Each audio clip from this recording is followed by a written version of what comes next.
Here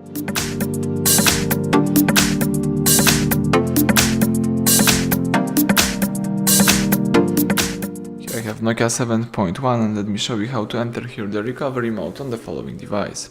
So at the very beginning, let's start by pressing the power key, choose here power off and wait until your device will be completely switched off. Then you should prepare the USB-C cable connected to your PC or to your computer, and then you need to connect your device to your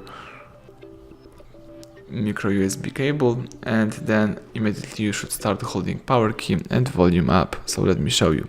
Let's connect my Nokia with my USB-C cable right here and simply start holding power key and volume up. Release both keys as soon as Android one pops up, and let's wait a couple of seconds. As you can see, the no command picture pops up, so now you need to start holding power key and press volume up once. That's it, the Android system recovery pops up, so you can disconnect your device from your cable, and now you can here start using your Android system recovery. So as you can see here, you can read a couple of useful information about your system. You can also here accomplish a few interesting operations. You can navigate here by using both volume keys and confirm options by pressing power key.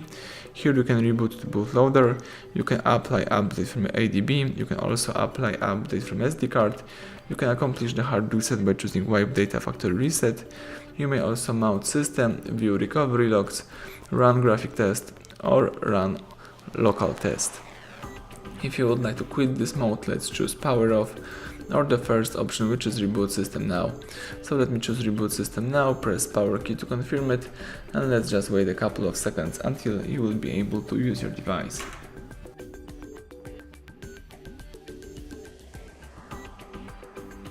That's it, now you can unlock the phone and start using your device in a normal way.